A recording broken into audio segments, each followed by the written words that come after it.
Hi there. Welcome to the Edmonton Business Coach Inspired Method YouTube channel. My name is Trevor. This is Karen. And today our topic is employees follow the leader. Here's a quick quote from Henry Ford. Work mixed with management becomes not only easier, but more profitable.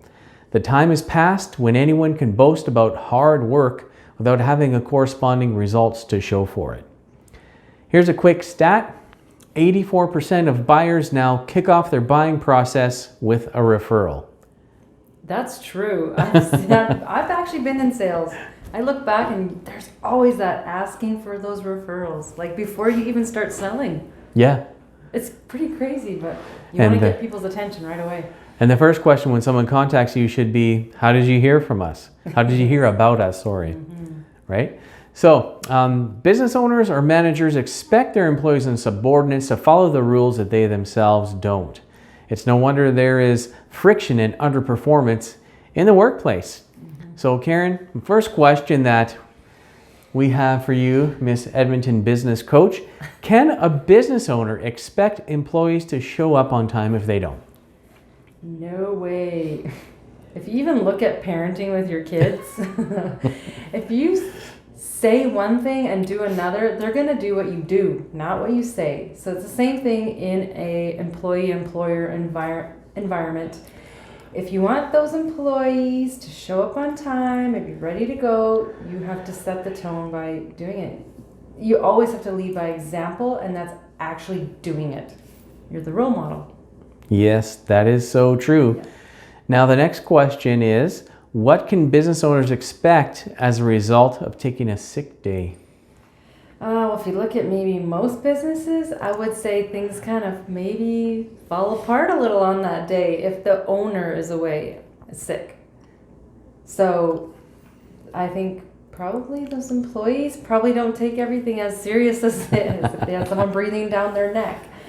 It's an ownership thing, taking ownership, and generally employers are the ones who take the ownership and employees generally aren't. So yeah, and the other thing that you can count on happening is if you take a sick day, everyone else is going to take at least 3 sick days. Oh, yes. Now multiply 3 sick days by the amount of people you have in your organization, and that is a lot of days just because you decided to take a sniffles day. Weak sauce day. Yeah, a weak sauce day.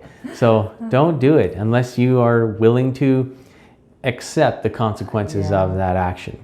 So Karen, the other question we have is, if you have a habit of brushing off employee meetings, what will they do with their deadlines?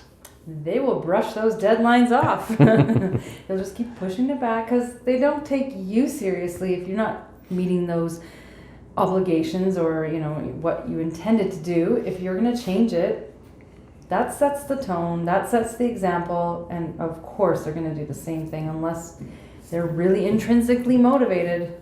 They're going to adhere to whatever externally is going on. So yeah, that's really not going to happen. They're all going to every time flake out on that meeting. Yeah. Well, there might be 1 in a million that don't. Yeah, and keep that person. They're probably the employer. Now, Karen, if you speak harshly to everyone, what can you expect from the frontline workers in your business with your customers? They, again, will mimic what they've heard, and the same tone that they've heard is going to definitely come out in how they deal with the clients or potential clients on the phone, maybe coming into the office.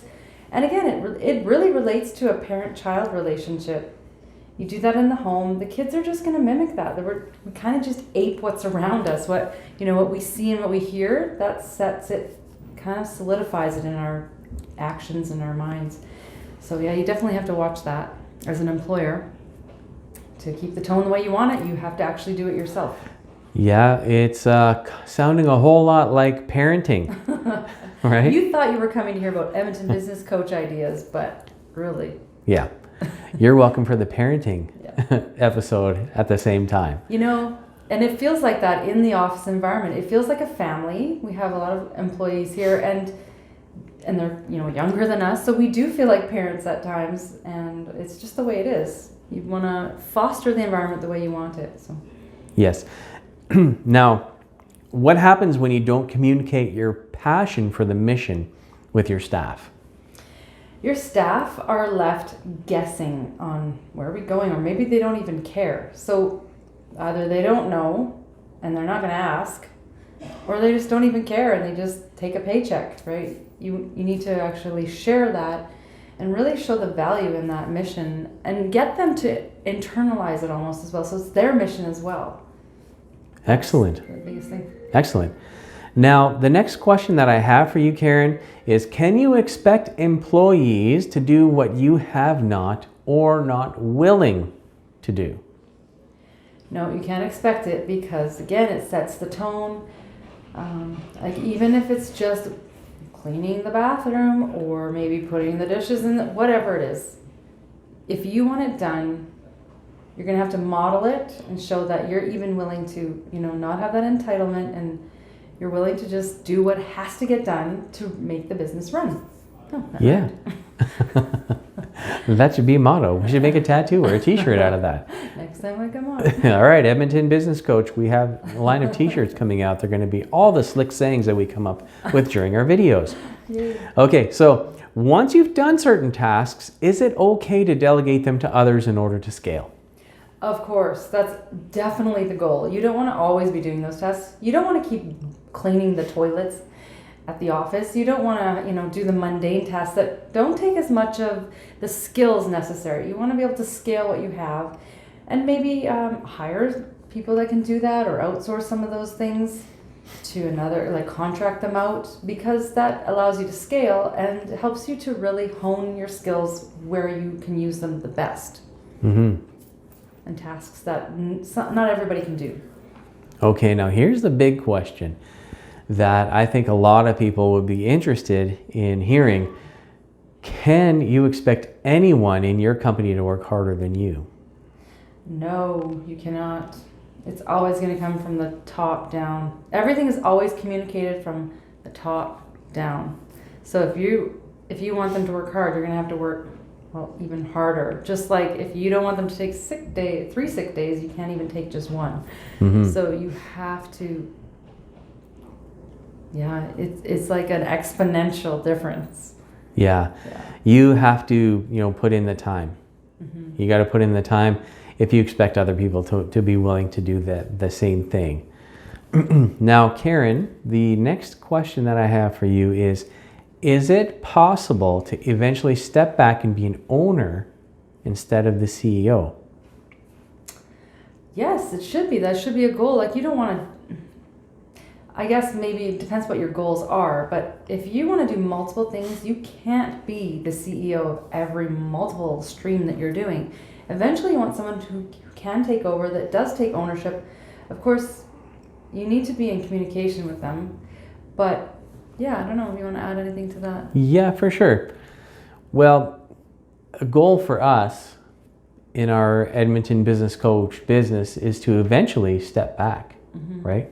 We don't want to be here doing these videos all the time, let's say, and we don't necessarily want to be doing the nitty-gritty nuts and bolts things. Mm-hmm. So that's why you have to set up systems, processes, and also develop team members within your company who have the same vision, passion for your business and for the customers as you do, mm-hmm. so that eventually you can nominate that person as the CEO of the company and they can run it for you and do all the things that you're doing while you can step back and do other endeavors, mm-hmm. whether that's philanthropic ideas or another business that you wanted to get started. Eventually you want to be able to step away from, because the whole point of being in business is for that business to serve you, not for you to be a slave to that business mm-hmm. for the rest of your life.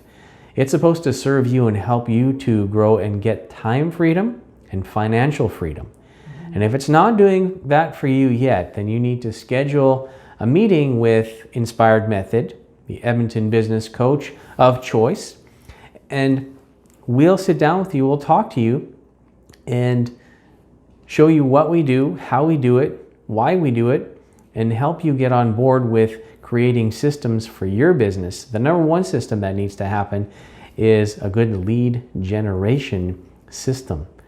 Because the number one reason that businesses fail is the inability to attract enough customers. Once you figure that out, the other problems kind of go away. They do. Right? Most of them. And then it's about building the systems, building the right team so that you can thrive and go into the future. And we can help you with all of that. We have that all inside our plan, and the first month is only $1 to get started. So 100%. So that's it for us for today. Hope you liked the video. If you did, give us a thumbs up, leave a comment below, subscribe to the channel, and we'll see you guys next time.